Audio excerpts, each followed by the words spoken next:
If you sell beats online and you use the default contracts, more than likely you are missing out on certain royalties. I'm just going to jump right into it. Maybe you don't know this. Every time you make a beat, any kind of recorded piece of music, a song, but we're talking about beats right now, you own both copyrights that are automatically assigned to that beat. One of them is the underlying composition. This is where you get your publisher's share, your writer's share, those kinds of royalties.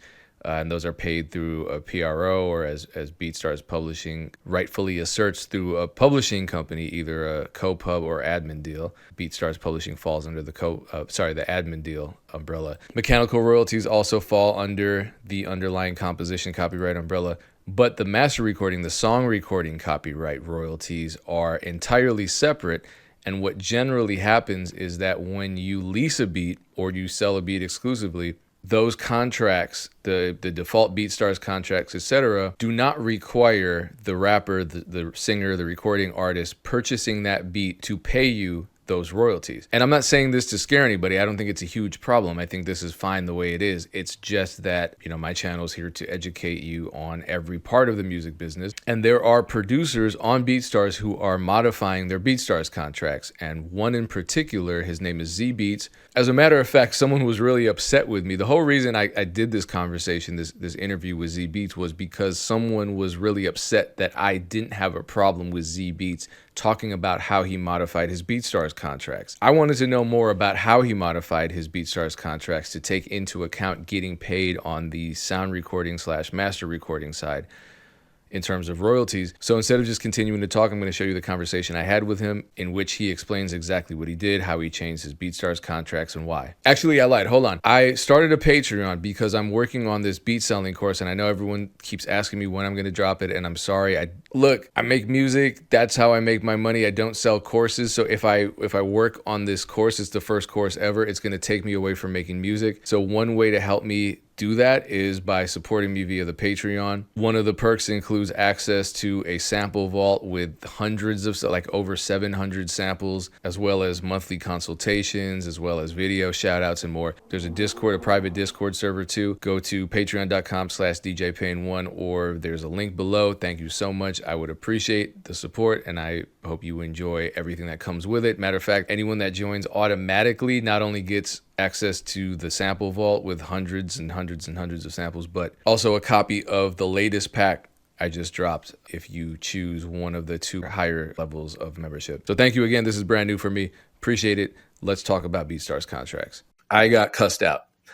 Somebody sent me an email calling me a bitch because I wouldn't make content coming after me. It's such a weird spot for me to be in, because people see me as like some attack dog, I know Payne talks about unfair situations in the music producer community. Hey, there's this guy over there, go get him for me. And I'm like, what are you talking about? And so what you were doing was you were modifying your Beatstars contracts, I believe. And that's what he had a problem with. Yeah. Tell me about that. You modified your Beatstars contracts to include sound recording royalties, which aren't present in the default contracts. Yeah, which I've heard through the grapevine that it is something they will be adding, I believe. It was a pretty reliable source. So this is something that I think is already going to be coming to the standard Beatstars agreement. But yeah, so basically what happened was, to give you some backstory, to give you a little bit more backstory, I started off just sending out loops to bigger producers. It was like I would hit up the Pacifics, the Young Taylors, Mantras, people at your level, like hundreds of thousands of subscribers. And I really learned a lot from them. And then I started seeing there was someone that I talked to that was a bigger producer. I'm not going to name them now, but they had updated their license agreement. And that was the first time I had ever even thought about, oh, this is a possible thing to do. And this was someone that had an entertainment attorney help them with their agreement. And they said, yo, dude, you can copy my language. It's obviously you do what you need to do and it's going to be your responsibility for it, but you can copy my language. So basically what happened is I saw what they did, and then I made my own choices and I modified it. And it was something that I was also going through the process. I like to nerd out about the industry stuff, like the legal stuff, and it seems like you have a vast knowledge about it as well. And I think it's something that most producers don't, in terms of what are the 2 copyrights for every song. It just felt like we were being underserved in terms of the master royalties, and specifically the correlation between producer points and a net artist rate, or so what's it called? Sorry, a net artist royalty. So yeah, that's the reason why I put it in there to begin with. And I thought it was, in my experience, this is a way where I've been able to earn a lot more money. And I feel truly that it's fair, because if we were doing deals with larger major label artists, you would be getting producer points, or we've all done deals with independent artists where they cut you in on splits with DistroKid and stuff like that. Yeah, I find that people are cutting me in on splits anyway. I don't even ask for them. So shout out to all those artists. I don't know if you experience that, but at least you have it in your agreement, which a lot of artists promptly ignore, or if they've even read. Yeah, but at least there is something to that. Yeah, it's in there, and I know exactly what you're talking about. And this person, from what I understand, because I don't know if I saw the entire conversation, but you shared some of it, is they had a problem with that, which I get where they're coming from. The thing is, and I'm sure you know this too as a content creator, we need to be concise with the videos that we're making. So you can't always include all the context all the time. Also, you're trying to make it as engaging as possible. Some of this stuff might be boring. But one of the things that was left out that I would like to add as an addendum to this is I have this in my contract, but I only really enforce it if a song has generated 1 million streams on Spotify. So by that point, generally we say that a song on Spotify has made, every 1 million streams about $4,000. So by that point, they've recouped, even if they got the unlimited license for me, which mine is $220, they've already recouped that and then some. My thought process behind it is, the song has already generated far more than they spent on it. That is when I then will reach out to the artist and get things happening with that. That's something that I didn't include in the video, and it wasn't in a malicious way, or I didn't mean to not include it. It just didn't get included because I was trying to make it a concise video. That's something that's missing from the conversation always, but it's hard to have that conversation when people don't even understand the basics of the music business, where I can't lease beats because these greedy ass producers are taking 50% of my royalties. I'm like, no, we're not. In no universe. No, absolutely not. What are you talking about? And as a matter of fact, there with the default Beatstars contracts, as you said, there's not really anything in there that accounts for master royalties or sound recording royalties. And people look and see we're guaranteed, and this is just intellectual property law, that in the contracts we're co-writers, and people get mad about that because they're like, well, producers aren't writers, they don't write lyrics, and it's just really stupid, frustrating conversation. So it's hard for me to get to the point where I'm having a reasonable conversation, we're on the same page. But my biggest thing is, people think it's unfair because they're like, you're getting paid twice. It's like, yeah, but when you sign a deal as a rapper to a record label and you don't get royalty checks, you're going to be mad because you created that. Just wait till they know what's going on with these record deals. Yeah, this is nothing. The record deals, the labels are taking everything from them. So my thing is, like, when you're working with me and you're releasing the music DIY, you are the record label.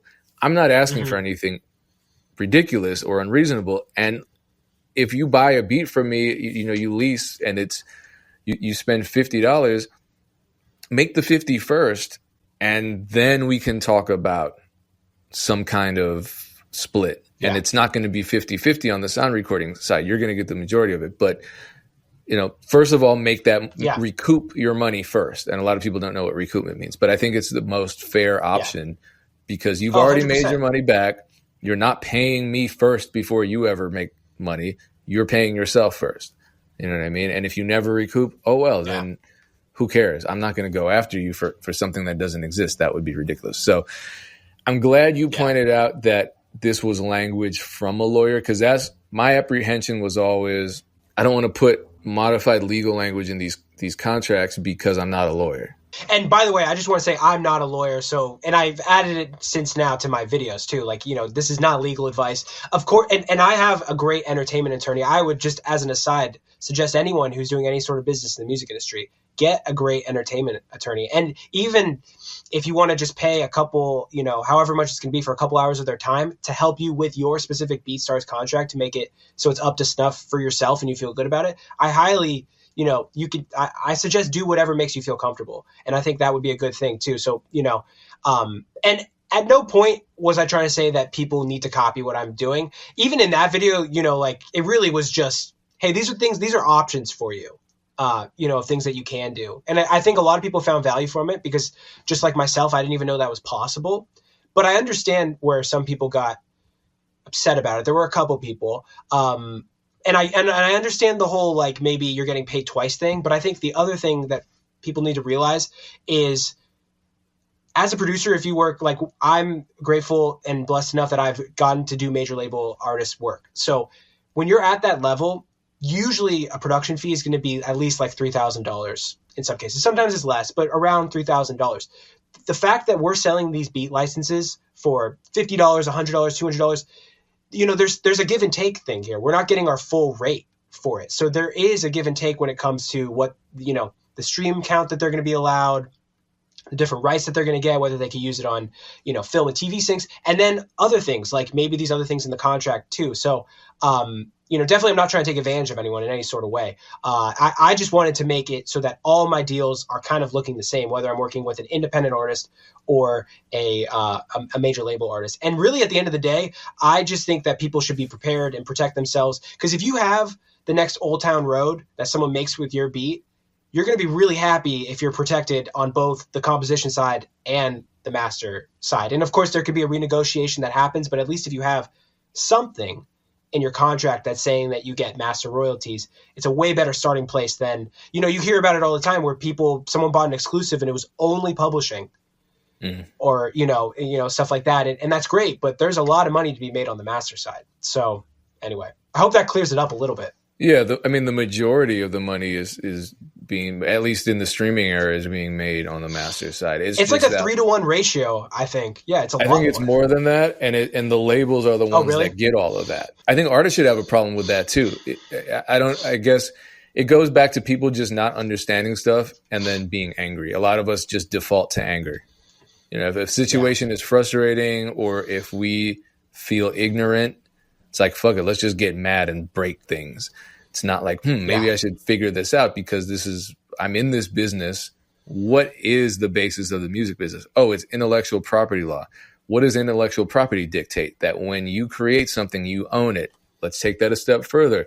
That means that because you own something, when it's being used or licensed, then you are entitled to payment via some kind of fee, upfront fee, or royalties, or both.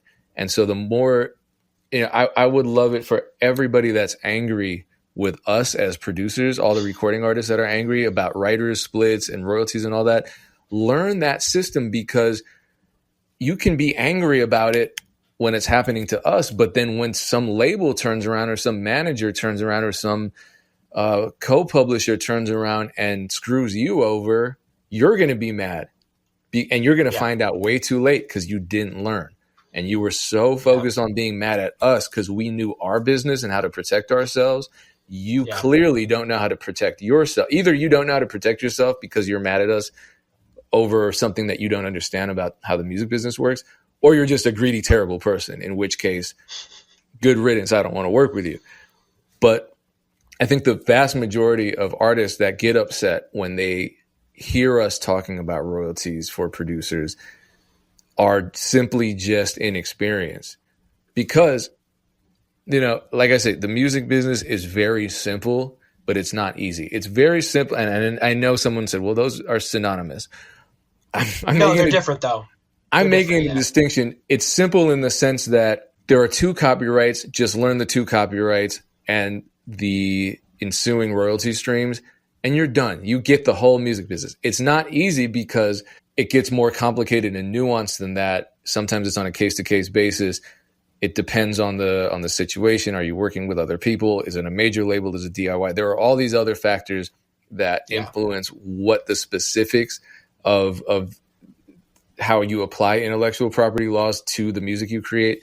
But ultimately, it doesn't take long to learn.